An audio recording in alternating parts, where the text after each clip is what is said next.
waste. So ideally it would be somewhere between 20 and 25 grams of protein.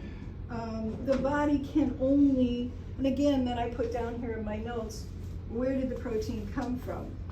Is it a protein shake?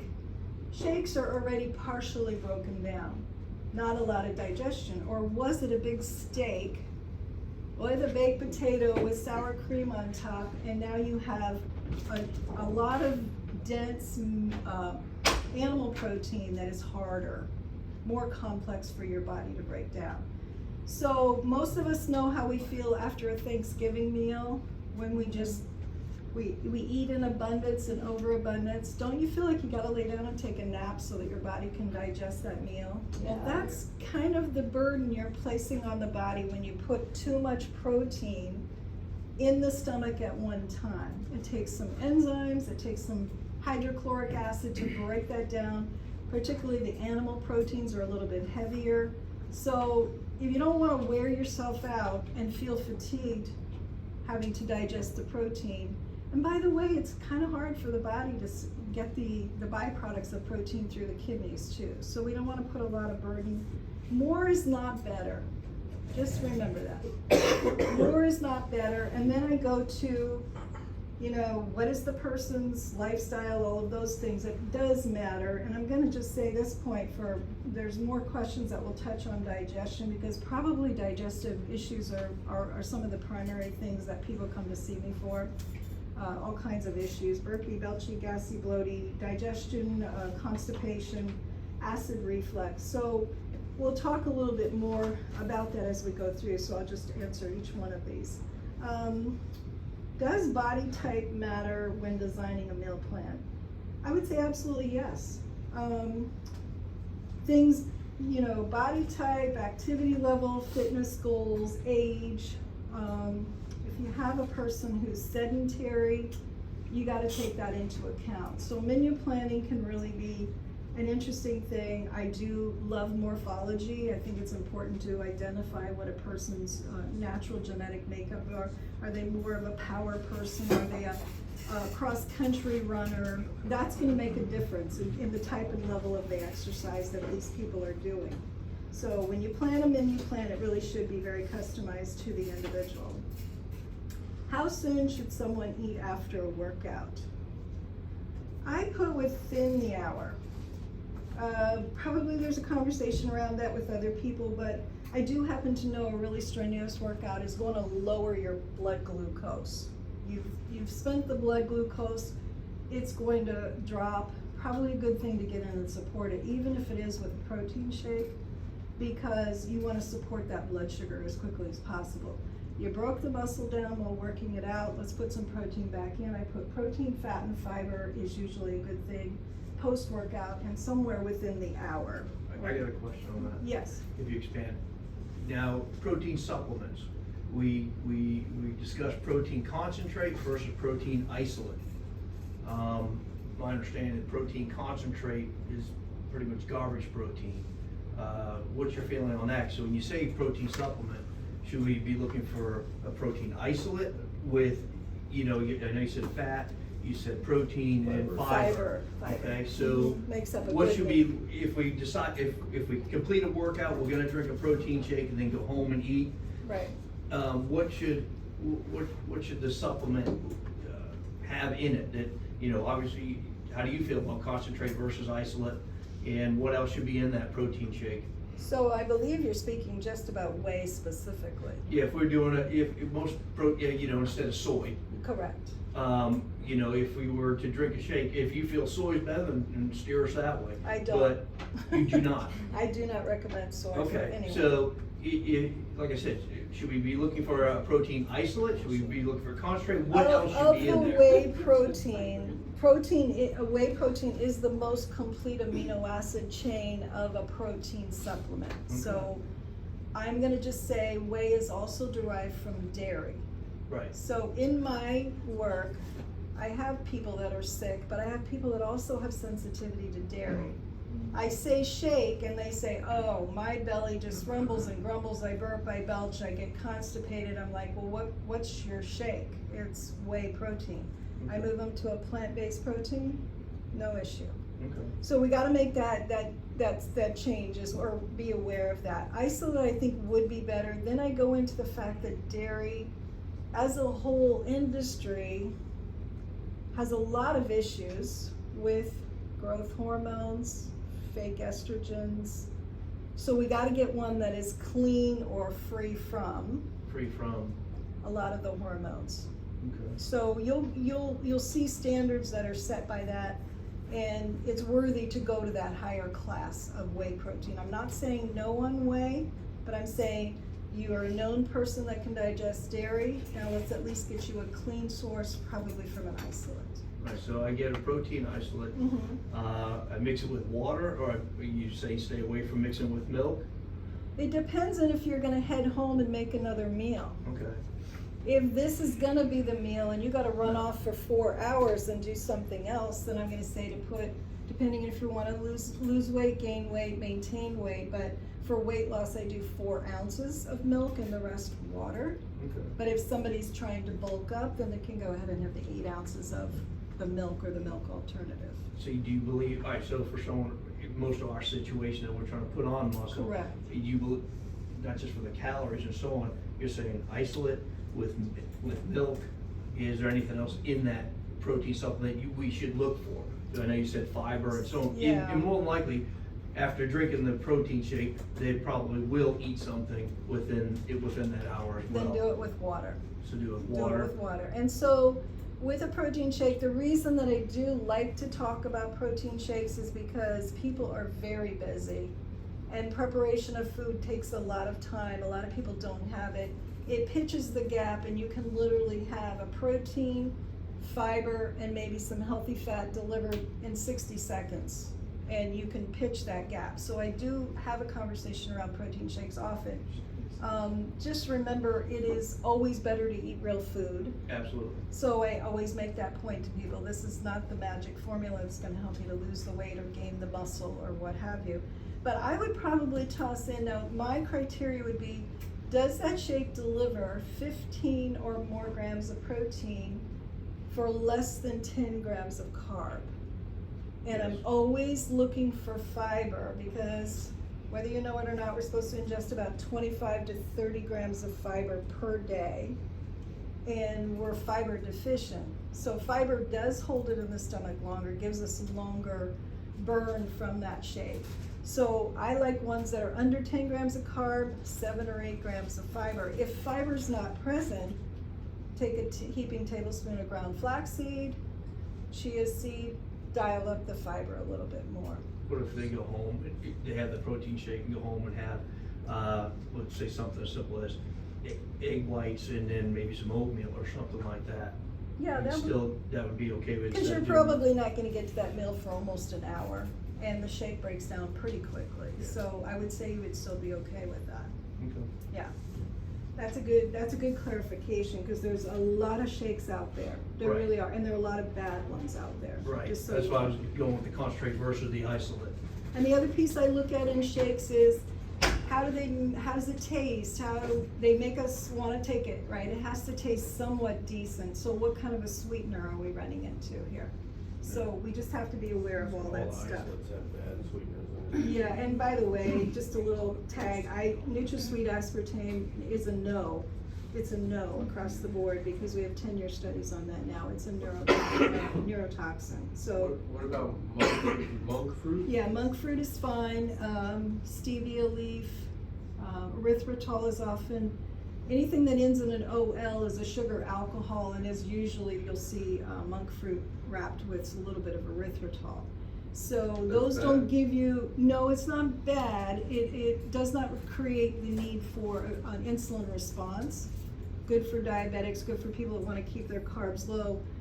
Sugar alcohols, malitol, sorbitol, xylitol, erythritol, they can give you a little belly problems, gas, maybe loose stool. So you'll know when you try those things to be mindful, and sometimes you can adapt to them and sometimes it depends on how much you're having. So just be aware of the sugar alcohols too. Let's see, how does age factor into nutrition planning? It has everything to do with it. Certainly, you know, young, athletic people you're probably gonna run into are gonna be needing to have, you know, a good amount of nutrition for building or growth, even the very young or the very old. Specific needs, pregnant, nursing, somebody who, you know, works outside, he puts on roofs. You gotta look at all of that to determine how much nutrition they're really burning. It's incredible to me that there are companies that are literally on top of houses ripping roofs off in this weather. I can't even imagine how much water they'd have to drink every single day to stay ahead of the dehydration process. Nutrient-dense foods that are low in calories. This one is really easy. It's stuff you probably already know. Fruits, vegetables, lean meats, nuts, seeds, beans. Nothing with the label. Nothing processed. You're gonna get good bang for your buck. They're delivering fat, fiber, phytonutrients, good stuff, and we really say that term. They just don't come with labels because they're just the way they came into the world, the way they were supposed to, without being processed or touched by manufacturing. How much sodium in foods is healthy? Oh gosh, the average American ingests 3,400 milligrams of sodium a day. That's way too much. 1,500, it does depend on, again, if that roofer's outside, he's gonna need a little bit more salt. Just remember that salt, table salt, is just like refined white sugar. It's stripped down. It doesn't have really a lot. It doesn't bring anything for our bodies. So if you're having something like, I love little props, but I threw in my little Himalayan pink sea salt here today. You know, just use pink Himalayan sea salt. At least it brings you some trace minerals and stuff. You should have this kind of salt. So I have some people come and say, I'm on a salt-free diet. Why? Well, I heard salt's bad for you. Do you have hypertension? No. You ask them what they crave pretzels, chips, popcorn. No, we need some salt. Oh, I can't believe you're telling me I can put salt. Yes, put salt on your vegetables, make them taste good, because this is not a stripped down salt. This comes with all the trace minerals that we really need. There are some exceptions where people are on a salt limited diet. I won't disagree with that, but so 1,500 comes up on the numbers that I work with if somebody's looking for it, and then you have to look at the unique individual. What are foods that lower testosterone? Well, there's a lot. Alcohol consumption, sugar consumption, trans fats, processed foods. I'd much rather talk about the fact that stress, chronic stress, really kills your testosterone levels. We call cortisol the bully hormone. If you're under a lot of stress, it doesn't matter what your sex hormones are doing, your body is wired to stay alive. Primordially, it's like there ain't no time for procreation or any other thing. And lots of studies I like to refer to on this. There is Army simulation training where they put you in war type situations for an entire weekend. You don't sleep, you get shot at. I'm sure they're fake bullets, but nonetheless. This study that was done, they drew blood before they put these participants into the weekend, and they drew blood after. Testosterone levels plummeted. They're running for their freaking life, right? No need for testosterone then. Now, take that and put it into corporate world where you might be working. You have an executive, he is running and gunning, high performer, fast lane, got one that's coming to my mind right now. Age 51, his testosterone's in the tank. I could tell you all the other facts and figures about him too that have me scared for him. And all I can do is educate and help to get him to the next step. TRT? What's that? What do you recommend TRT? Testosterone replacement therapy? Okay, that's an available therapy. However, do you see how that would be a problem if you don't talk about the lifestyle? Yeah. So I don't like to see a lot of that in 20 and 30-year-olds. When somebody gets to 50 years old, there's a Yeah, when it's low natural enough. andropause happens for men, just like for women. Their sex hormones are going to decline. But if it's chronic stress that's causing the testosterone to tank, I have 30-year-olds that are in my office with low suboptimal testosterone levels. And every one of them traces back to chronic stress, lack of sleep. And this one individual was training for a marathon. I had to ask him, can we put that on hold? Wow.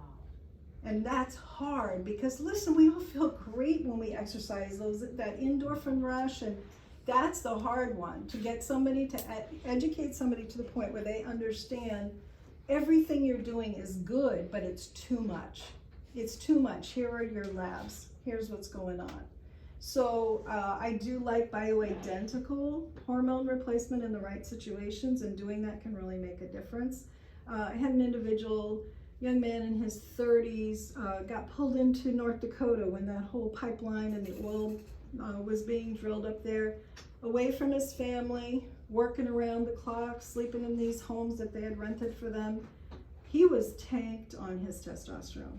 He was so stressed out that he had to give up the job and come back home and get things balanced out again. But I see more of the low testosterone than you can imagine, and you would not know it looking at the person. They look pretty good on the outside, but when you look into the labs, you see that they're kind of in trouble. So would a lifestyle change help?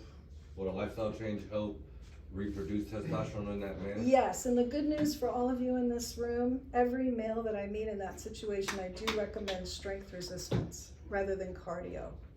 Because for a male who's dominantly more testosterone, more lean muscle mass, resistance training or weightlifting will create naturally more testosterone.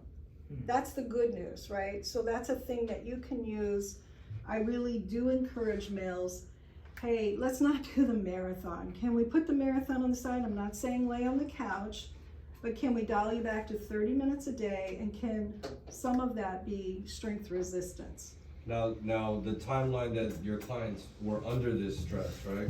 Even if they were under stress for a long time, does that mean that it takes longer to rebuild, or no matter how long you've been under this stress that lowered your testosterone, you'll see changes within 90 days, or like, is there a timeline that you'll start seeing these changes?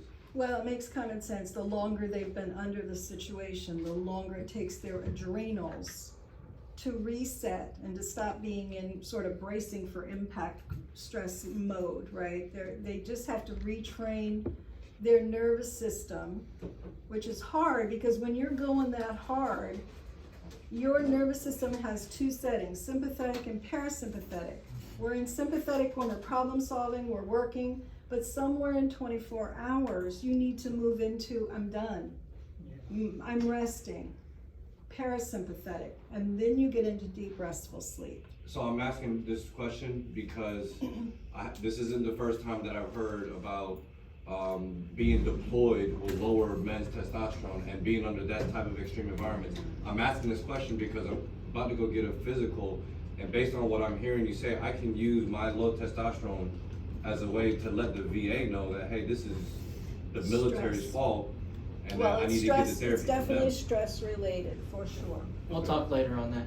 Yeah. I'll give you the answer. I need that info because I'm about to go see them, and they always deny that. because of They'll the only do it until your levels are normal again, and then you would have to drop again.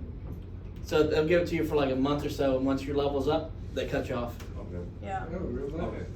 So what really needs to happen there, and I'm going to say this because it's the number one thing you can dial into, your body is designed every 24 hours to shut down and get deep restful sleep.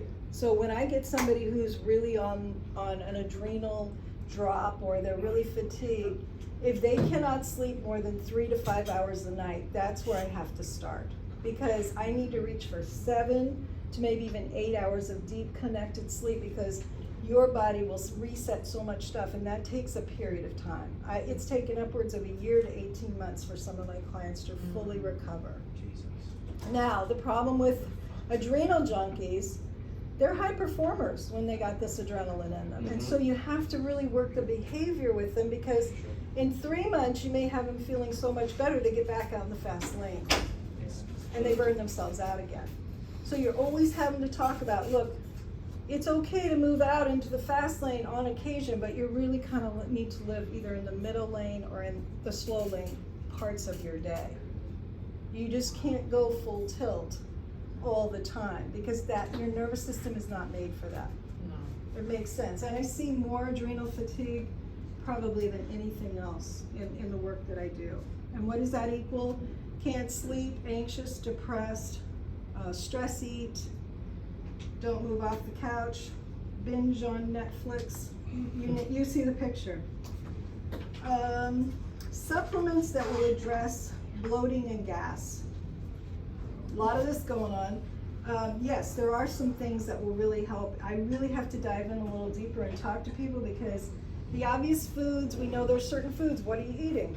Onions, broccoli, there's certain beans. We know certain foods. I also know most of us go sit down in a restaurant and they serve us a carbonated ice cold drink.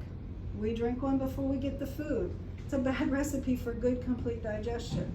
So ultimately, bloating, gas, burping, belching, acid reflux is dysfunction in the digestive process. What are you eating that might be hard to digest or that your body doesn't agree with? Or do you really need some plant-based digestive enzymes? I do work with those. I work with aloe vera juice. Sometimes probiotics, not always. It's not an answer for always. Sometimes it makes people worse, and there's a whole conversation around that. So peppermint oil is good, essential oil in a cup of tea, ginger. So there's a few of the things, fennel, and even charcoal tablets.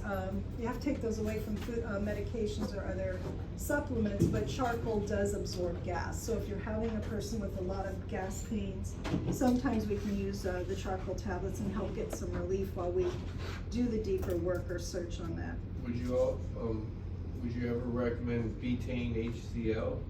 Yeah, there's an easy test on, he's referring to hydrochloric acid. HCl is hydrochloric acid. The stomach is the only acidic organ of the body. It's where we need acid. Everybody wants to say acid bad. It's not. If we didn't have acid in the stomach, hydrochloric acid, we wouldn't break solid steak into usable food, into a liquid form. It's when we get too much acid and that acid creeps up here. Now we got acid reflux. So we have to look at what we're eating, when we're eating, but hydrochloric acid, most young people can create enough hydrochloric acid. As my older clients come in, I can see I might need to add a little bit of hydrochloric acid. You can do an experiment, take a low dose hydrochloric acid after a meal. If you have a little burning in your stomach, it means you have enough acid. If no burning occurs, you probably needed the support of hydrochloric acid and maybe even some digestive enzymes. Doesn't something like black coffee contain hydrochloric acid? Helps with it. Black coffee. Black coffee's acidic, in a bad way, but I don't think it helps the digestive process. In fact, caffeine of any kind will want to speed the food through the digestive system, not completely broken down at each stage of the digestion. So if we're drinking a lot of stimulants with a meal, that can sometimes interfere with the digestion as well. Gotcha. Okay. There's probably more to that conversation, but I'll leave that for a minute. Hydration needs in hot or cold temperatures. Well, we live here in beautiful Central Florida and it's August. I hope you all are just tanking out on your water because it's incredible how much water we need. We wake up every morning dehydrated. No matter how much water you drink during the day, on average 16 ounces of water evaporates from the body through the sleep cycle. So one of the daily habits is getting up, starting with, who starts their day with water? Hot water. Ooh, hot water. A little bit of lemon, salt. I start my day with caffeine. Most people do. That's an honest response. What do you drink? Coffee with milk and sugar. Yeah. Yeah, there you go. My favorite. Go get a stick from your pharmacy and pee on it when you first get up in the morning. See how acidic you are. Should be somewhere around 7.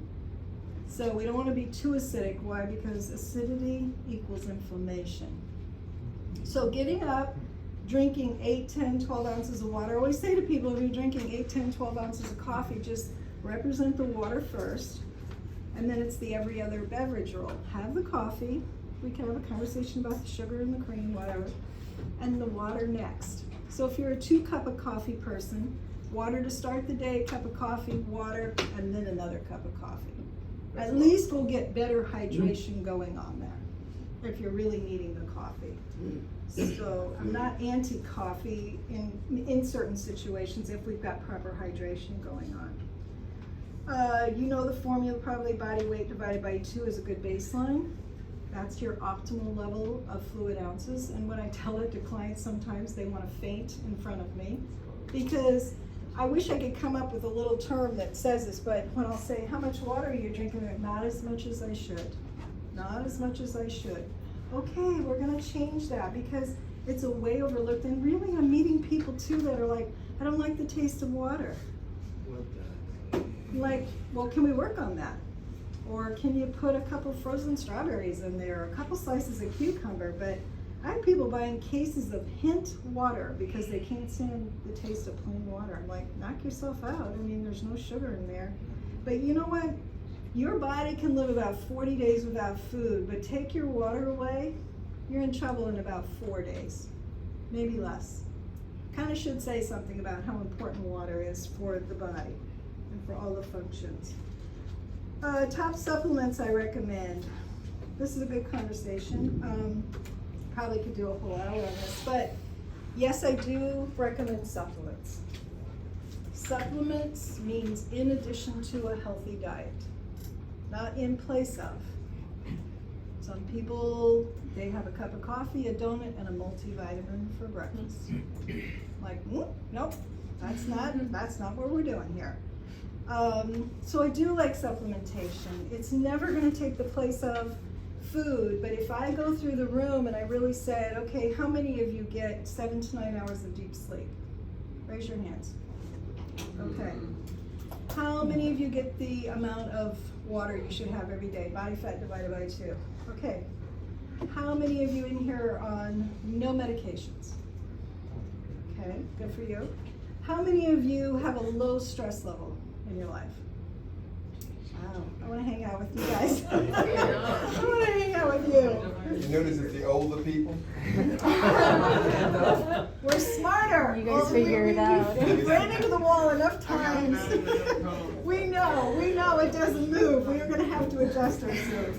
So you get the point. If you live at the bottom of a mountain with fertile soil and you grow all your vegetables and I could even say, how many hours do you spend with your electronics to your ear or looking at a screen? That comes up next. Point being, we supplement because of the environment that we live in. Foods do not have the nutrients in them that they used to. There's a 1960 study, spinach had this amount of magnesium in it. They did the study again in the year 2000, it had dropped by 27%. Now, should I still eat spinach? Absolutely. You just gotta know, we're not taking care of the soil, we're not putting back, we're not resting the soil, we're not getting the nutrition from the foods that we should be eating anymore. And if you can add any of those things and you start going down the list, well, where do you live? What's going on in your world? Particularly young women who are on birth control pills. It depletes your B vitamins. If I know this, why wouldn't I give you a good B complex? Not saying don't be on the birth control, I'm just saying just be aware and knowledgeable. There are actual books written, if you're on this medication, this is the nutrient that it depletes from your body. Statin drugs, CoQ10, gotta be on it. Till we can get you in a place where maybe we can get you off the medication. So I talk about B vitamins a lot. I like methylated forms of B complex. I have a preference to capsule.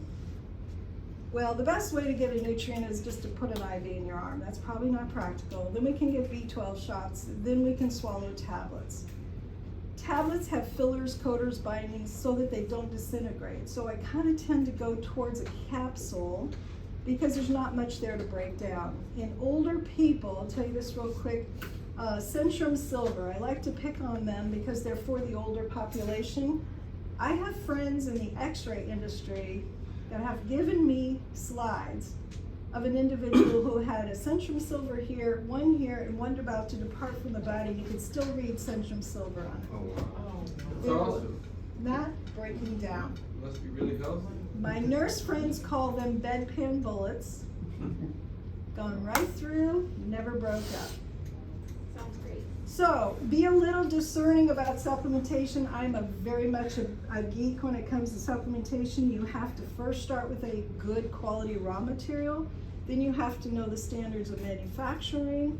Cost comes in there somewhere. Delivery system comes in there. But you have to also have a company who's willing to have a third party that's gonna tell them, hey, this is, yes, it has in it what it says it has in it. There's something called good manufacturing practice, GMP. I kind of follow that, but I'm also in a position as a health practitioner that I can reach up and get pharmaceutical grade. That's very different than food grade that's gonna come across the counter. And it's also in dosing that you probably wouldn't find because it's coming into a health professional's office. So B complex is one of my probably all time because I'm seeing so much low energy, anxiety, depression. B complex can be really good for that. It can also be good for our cognitive function. Magnesium, I'm really a fan of magnesium. Huge part of the population is deficient in magnesium. It is in control of 300 functions of our nervous system. Great for leg cramps, menstrual cramps, deep sleep. Also re-nourishes your adrenal. Because I see so much adrenal fatigue, I like people to take a good quality magnesium at bedtime. And you can take it until you hit bowel tolerance, then you'll kind of figure out what your dose is. So there are kinds of magnesium out there that I prefer and that are better absorbed, and I would probably reach for that very frequently. Know your vitamin D levels. How many in here actually know what their vitamin D levels are? You do? What is it? 58. Awesome. Okay, so the medical world says 30 to 100 is their range. Guess where they get their ranges from? Unhealthy American people are in that pool. So if you're 34, the doc's office will call and say, everything looks good. Everything looks good, but you feel crappy. You have low energy, you might be depressed, your immune system might be on the edge, you may be diabetic. I prefer to have people in an optimal window of between 50 and 80 in their vitamin D3. So I usually pair that with K2 because that's also really healthy for bones and absorption of calcium. So know your vitamin D levels. That's, since COVID, you're gonna see the studies coming out that say they have discovered that people that did not fare well from COVID had suboptimal levels of vitamin D. So it's an easy thing. Why wouldn't we do it? We know it, we can test it.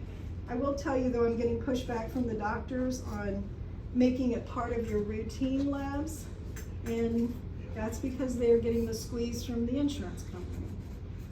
Don't do unnecessary testing. I said this is necessary. Please go back to your doctor, at your labs, at your annual, say, does that include a vitamin D3? If they say, no, that's not routinely done, say, I'm requesting that I have a vitamin D3 level done. I want a supplement, and I also don't want to do too much or not enough. So you do have to lobby for yourself on that, but I do feel for docs because they're getting pressured not to send forward unnecessary testing. I do like omega-3 fish oil.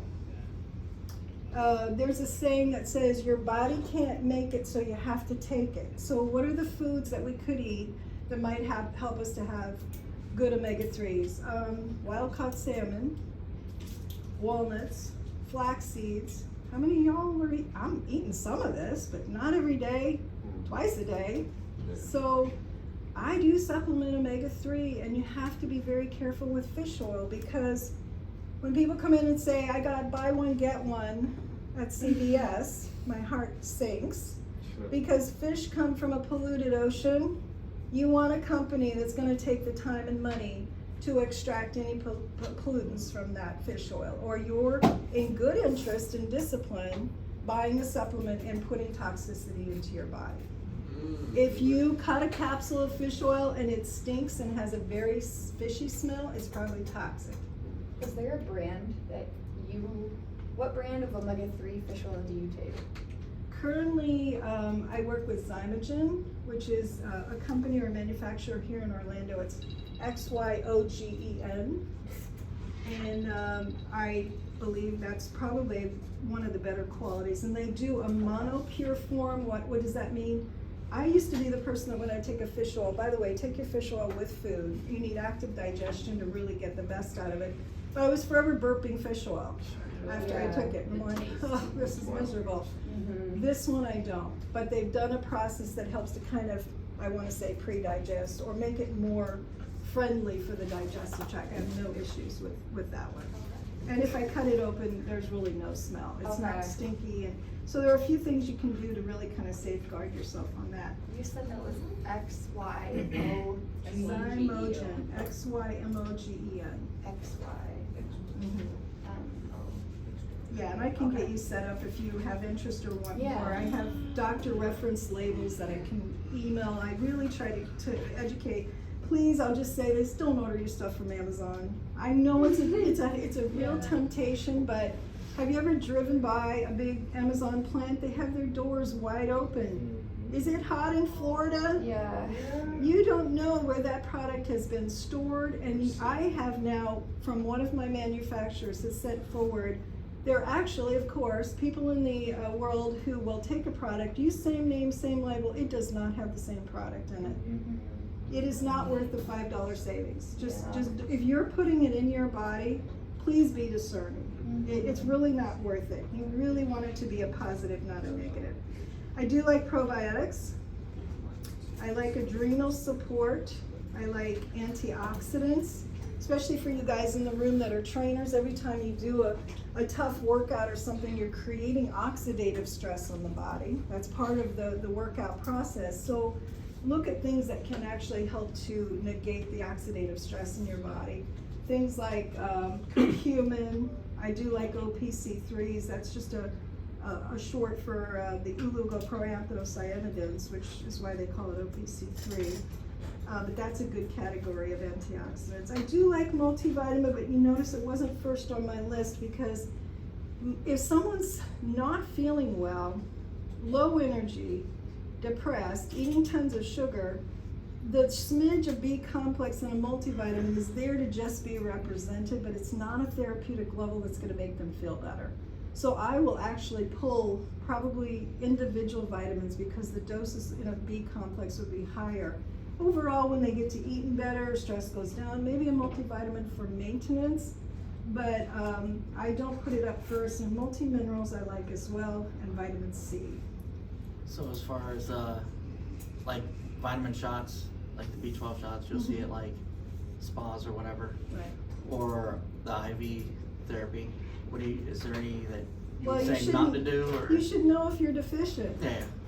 Get a blood draw. Like, where's my B12 at? If it's off the chart, why would you do it? You have too much. Remember, more is not better. Yeah.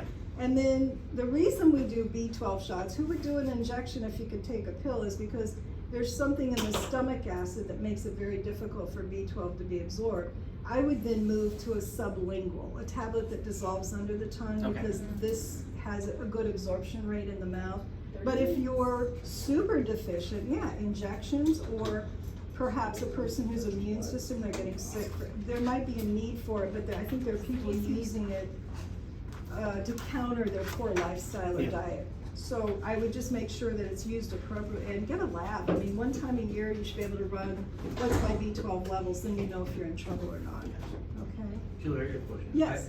I'm afraid to ask this, but I use Solgar. Yeah. Is that a good quality? It's not bad. It's manufactured up in New York. I used to be up in the New York, New Jersey area, and it was a very popular brand. I think they're better than the average across the counter. Yeah, so I mean, it's been years since I really dug into, has manufacturing stayed clean and pure? Do they have the GMP? You know, I usually will go and look at some of that stuff, the good manufacturing practice. But that's a bragging rights kind of a thing on the GMP. So you could Google that. You could probably find that information. Okay. But yeah, I wouldn't say that that's one that I would steer you away from Okay. in particular. Other questions? Yes. Yes. One that I had yesterday, is blood type a factor for diet? You know, there's a whole body of work that was written about in a book, Eat Right for Your Blood Type. Yes. I do ask people what their blood type is if they know it. It's surprising to me so few people know their blood type, but I'm gonna use myself as an example. So digestive distress was part of my health history and my challenge. Some food sensitivities, some things in that system of my body when I was younger. I just began to really pay attention to when I eat a particular food, do I feel energized? Do I feel better? Or do I feel like I gotta go take a nap? And so I started to kind of shave my diet down. I didn't eat as much beef. I pulled pork, was eating chicken, fish. It wasn't like I was trying to be a vegetarian, but I'm a blood type A. Long before I read the research, I'm eating like blood type A. So sometimes it's helpful. One piece, I wouldn't sell out to it totally, but bring it on board. I'll ask people who are trying to be vegan, what's your blood type?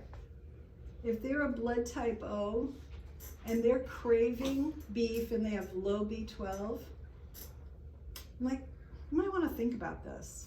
You might need, I'm not talking about McDonald's hamburgers, I'm talking about a piece of organic beef 1 time a week.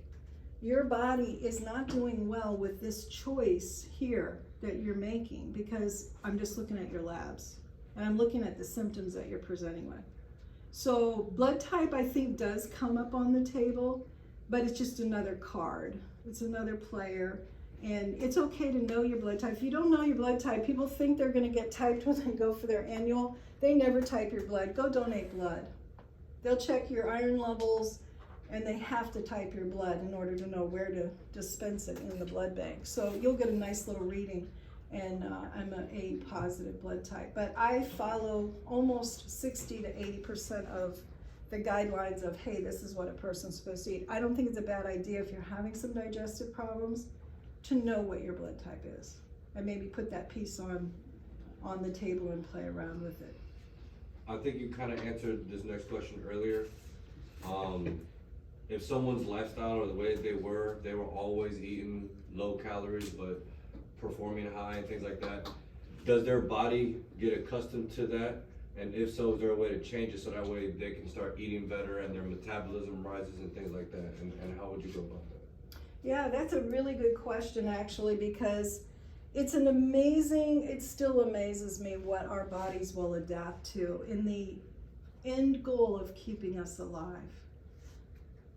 I mean, I see alcoholics, I see all kinds of abusive things that people do to their bodies. And it's amazing to me that they still function at a pretty high level. I have a woman that's coming to mind now. She had a heart attack at 48 years old. She had one of those standard American diets, parents divorced, lots of fast food. It was a wake-up call for her, and she dramatically changed her diet. Her husband also dramatically changed his diet. He lost 70 pounds, stopped drinking alcohol. I look at her now and I cannot believe that she is the person that came to me right after her heart attack. She was scared enough that she realized, I have to learn to eat differently. Was it easy? It wasn't easy, because all of her habits and her behaviors, but I will say the good news, once you start including more whole foods, healthy foods, clean foods, your palate will actually change till you'll get to the place where when you go back and try something about 3 months after eating differently, it will not taste the same. People will say, gosh, I went back and I had that. It just did not taste good. I could taste the chemicals in it. And that's the goal. The goal is whatever we put across our taste buds, we will crave. So if you're eating brownies and Doritos, you're gonna crave brownies and Doritos. But if you're eating a big green salad every day, when I go on vacation and I have to kind of eat here and eat there and I don't have control of my food, first thing I want to do when I get home is get some greens in the house and make myself a big salad. I crave a good salad, especially if I've had to just do the best I can wherever I am, which eventually means I'm probably going to not get good food. But your body is incredibly responsive, and here's the other figure that I will give you. 7 years of wrong living can literally be corrected in 1 year of right living. That's good math. So where I always say, where there's life, there's hope, because I've gotten some people from the hospital in intensive care thinking they weren't gonna live, that literally came back to life because they started to stop drinking alcohol, stop smoking cigarettes, and started feeding and nourishing their body. So I never say never. Okay. You know, there's always hope. I say no matter what condition you're in, there's always hope. One thing I want to add, if there's time, is my evolution in coaching. I think in the last 10 years, I've started to take in this whole, you got to know you're not just treating a body. We're a mind, we're a body, we're a soul, we're emotions. And you can tell people, eat this, don't eat that. That is very ineffective. Sometimes you have to back up. You have to understand they have a history. Sometimes they've experienced trauma, big trauma, little trauma, that is driving a whole lot more of the process than what you're aware of. So sometimes when I sense I'm with somebody where there's some big emotional piece that's eventually going to have to be tackled, it's more of I have to figure out what's eating them. Because women in particular that struggle with obesity, there's a high percentage of women that have been sexually abused. I don't know why that comes up like that, but I'm not the therapist, but sometimes when I uncover something, then I can make a referral. So I want to just remind you all, you're in physical training with a physical body, but don't forget that if somebody shows up and, you know, they've had an emotional night or day or week, might be even more effective to just let them unload for a few minutes. Because if you start into a training when there's that much tension in the body, you're gonna get an injury. And there are times when I really have to do a check-in with my clients to figure out what's gone on in their life in the last week, 2 weeks. Give me the update, because if they're entering a very stressful emotional time, that's kind of inappropriate to hold their feet to the fire about how they're eating. Fall back to sleep, hydration. Yes, we do want to fuel the body appropriately, but I'm becoming so much more sensitive that now that I've made that shift, I feel like I'm much more effective because I'm able to see not just what somebody's eating, but what's eating on them emotionally. Does that make sense? Keep the awareness. You're dealing with people that they got stuff going on, and sometimes it's stuff that really needs to be acknowledged by a person who is a fitness coach in their life, for you to be able to be partnering with them, to be able to take them. Today we're not going to go so hard, right? Just that'll come in time, but that goes back to the listening, reading, getting to know your client. Super important, because they're developing a trust relationship with you. And some days people will leave the hour session and go, gosh, you know, I feel like you're my therapist. Well, this needed to be talked about. This needed to leave your body today. And just talking it out and processing was the right thing to do with that time that they had with me.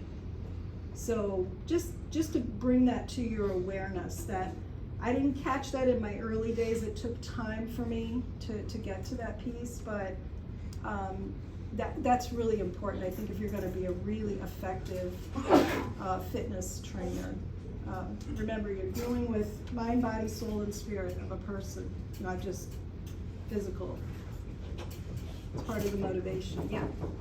What's one of like the main things that you want to have your clients do to help deal with that stress? I know there's a ton of different factors, but like for example, me personally, I just recently competed at a bodybuilding show about a month or so ago, and so since then I've been dealing with an influx of tons of emotion, and just the stress has been really getting to me.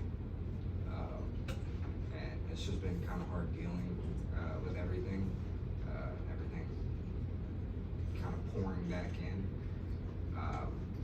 What would you say would be something I could do personally Well, to help with that? it's a really good question, because I would imagine competing, you are dialed in, working out, eating a particular diet. It's pretty stressful to get ready for a competition in and of itself, physically demanding. Maybe that's the better way to say that.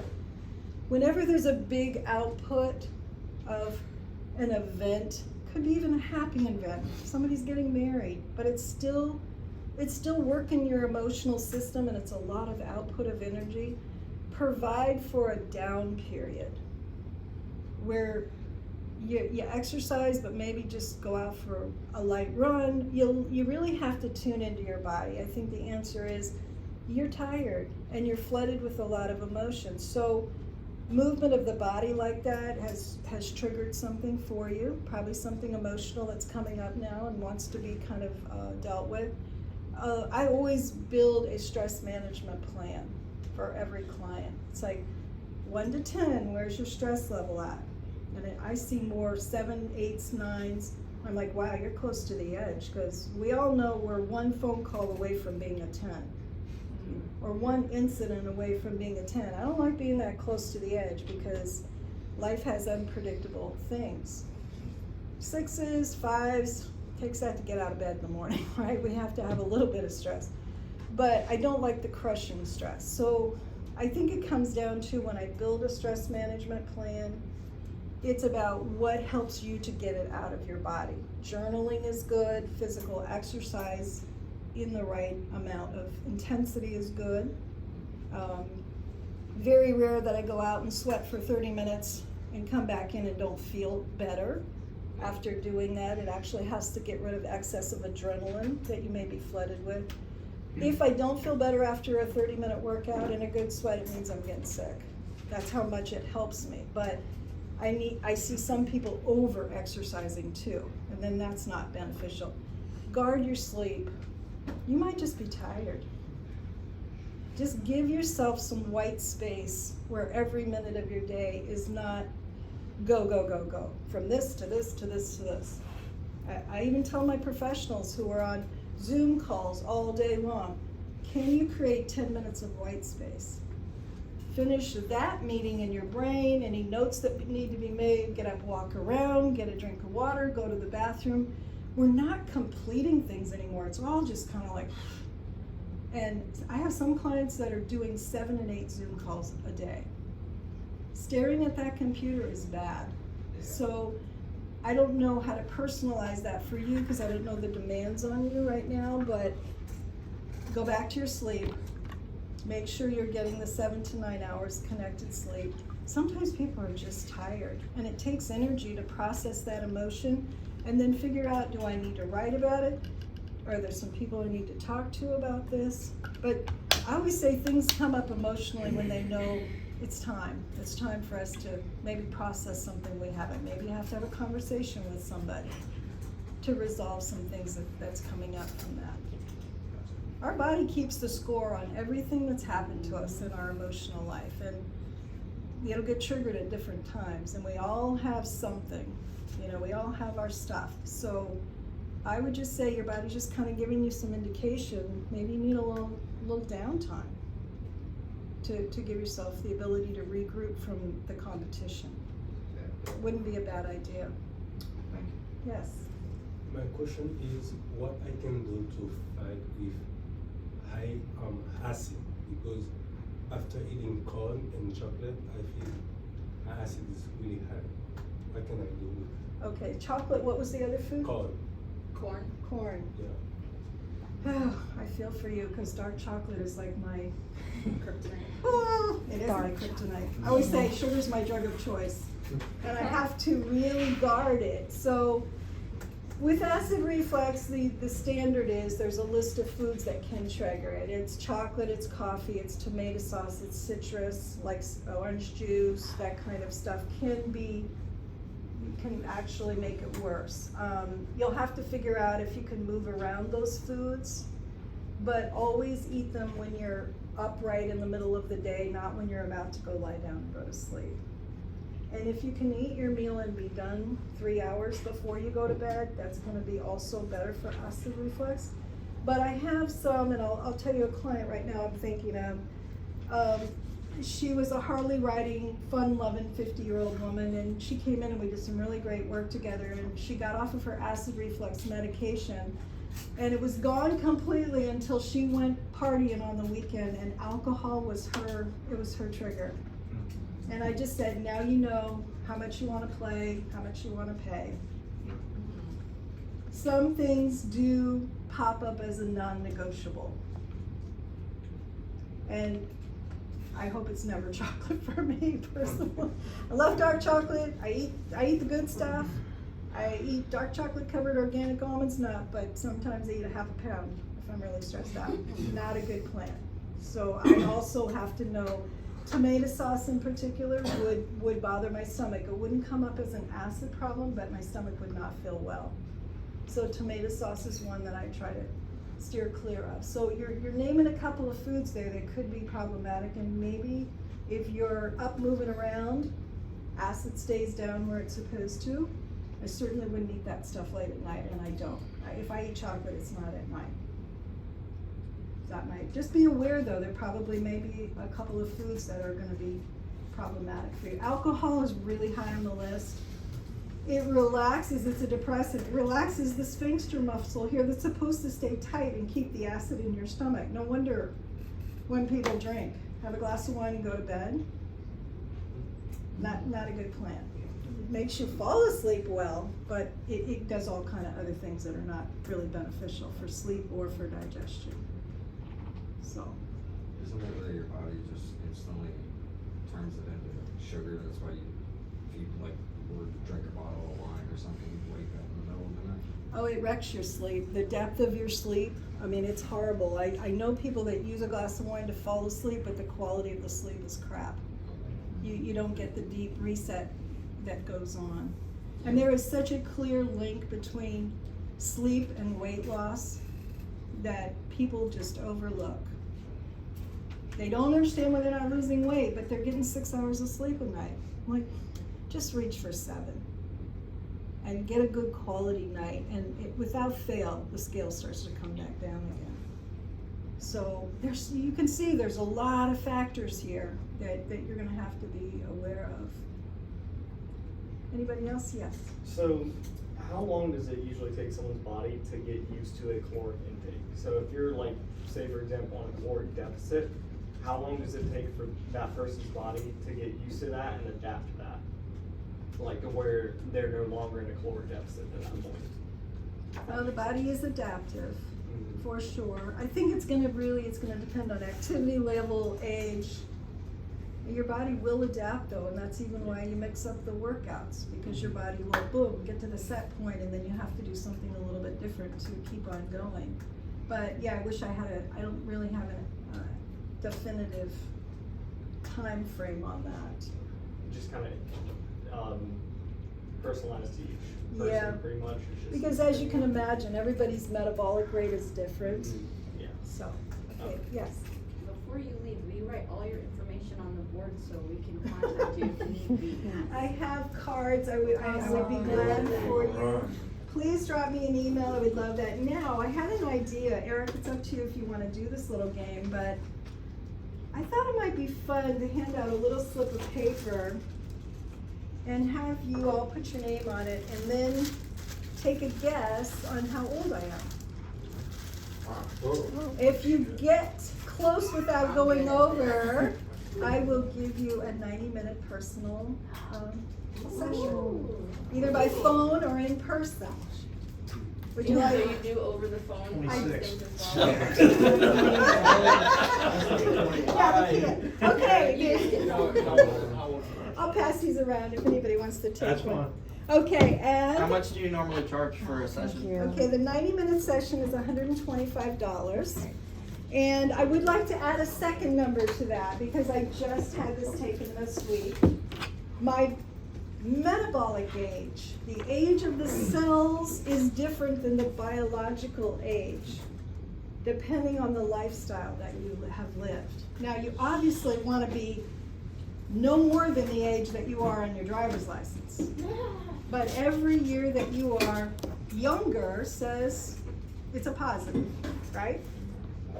So I want my actual biological age, that'll be the tiebreaker, and then the metabolic age that I just was given this week, which made me pretty happy. How long have you known Eric? If you were listening, there were some clues here. There were some clues. There you go. No, I just thought it'd be fun.